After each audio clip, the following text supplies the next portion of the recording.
I bet this wasn't on your bingo card to start 2025. LeBron James and Stephen A. Smith going at it during the middle of a timeout in their game against the Knicks the other night.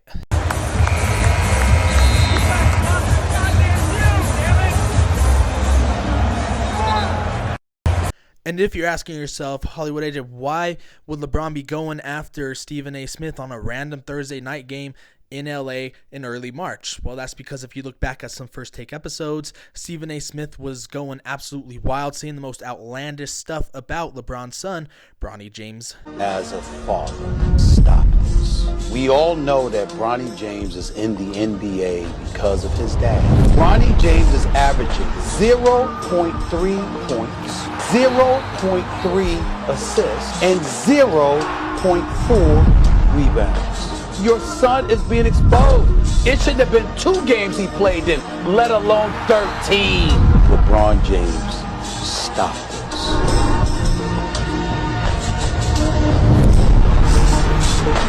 Now, the only reason this Muppet has a career in the first place is because over his years, he said the most controversial, outlandish, and disrespectful things to ever come out of an analyst's mouth. And ESPN did exactly what they shouldn't have done and reward him with the 5-year, $100 million contract. And Stephen A. responded on First Take this morning. That was LeBron James coming up to me, unexpectedly, I might add, to confront me about making sure that I mind what I say about his son. Can't repeat the words because they ain't suited for FCC airwaves. That's what he was doing. I thought long and hard about this over the last few hours because I had no intentions, Molly, of talking about this at all. Yeah. And the reason why is because it was a one-on-one, I wouldn't say a conversation, but it was a one-on-one confrontation. But then I wake up and everybody from ESPN and my agent and everybody else were sending me that this thing had gone viral. And so ultimately it was unavoidable, and that is why I have to discuss it now. That wasn't a basketball player confronting me. That was a parent. That was a father. And I can't sit here and be angry or feel slighted by LeBron James in any way in that regard. By all accounts, he's obviously a wonderful family man and a wonderful father who cares very, very deeply about his son. And based on some of the comments that he had heard, or shall I say, I think he thought he heard, clearly took exception to some of the things that he heard me say, and he confronted me about it. For the record, his agent and friend, Rich Paul, has my number. Maverick Carter, who works under him, has my number. LeBron James knows how to get in contact with me if he wanted to. He never called, because had he called and wanted to talk to me, I would have accepted that call. Had he wanted to see me, I would have flown out and I would have seen him and I would have had a conversation man to man. What? Bro, what are you talking about, man? But that is not what he elected to do. Instead, he elected to confront me while I was sitting courtside. Ari Emanuel, the head of William Morris Endeavor, one of the agencies that represents me, along with Larry David, was sitting courtside. I was with them for the game. And he walked right up to me and he said what he had to say. And apparently he feels like I was slighting his son. He wants to say what LeBron thought he heard. It came out of your own mouth, you fucking idiot.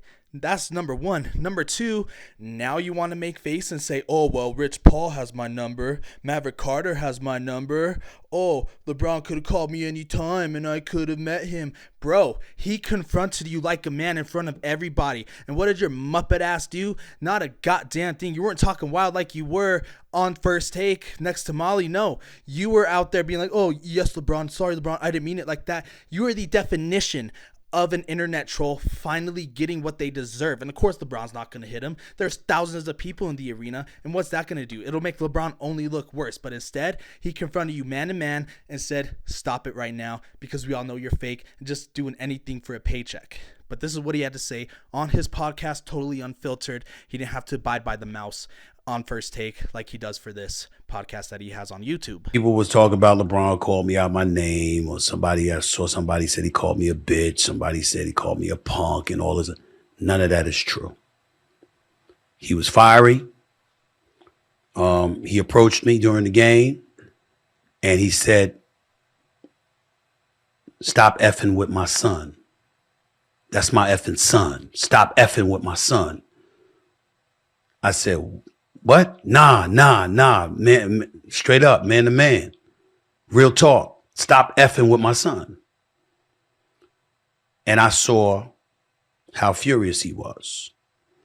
And I said, "We can talk about it later." "Nah, F that. Stop effing with my son. That's my son.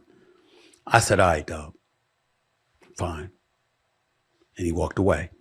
And everyone under the sun was running to their phone or computer to comment on this entire situation. A few athletes and regular people said, "Need more of this. Whack-ass analysts hide behind cameras on all the platforms," said Kyle Kuzma, former teammate of LeBron's, might I add. He tried to come in with the soft voice this morning. "Nah, keep that same energy, Pink Panther. The king pulled up on you. What's up?" He said, "Stop flapping your gums." Reggie Bush, Heisman Trophy winner. Nah, LeBron did it the real way. You got a problem with somebody, you pull up on them in person. You publicly disrespected his kid, you publicly get handled. Stephen A. wishing LeBron reached out privately to discuss what Stephen A. says publicly is comical. Be like, shut the fuck up. I be quiet, but when he leave, I be talking again. Your HBCU degree won't get you anywhere for that point. I could promise you that. And people being like, "Oh, Jordan would have never done that." Jordan went up to 3 reporters before one of the games against the Cavaliers in the playoffs and was like, "We took care of you, and we're taking care of you tonight." And mind you, they all said some pretty nasty things about him too, but no one had a problem with that. And for the people that have a problem with this, y'all just simply don't have a father. I have a son myself, and I'm going to do my best to put him on a path of success. And if I had the power that LeBron had to ensure that he was playing in the NBA, I'm going to do it. And for those that can hate on it, they're just straight up haters. It don't matter. Stephen A., Chick-fil-A, anime. Lakers in 5.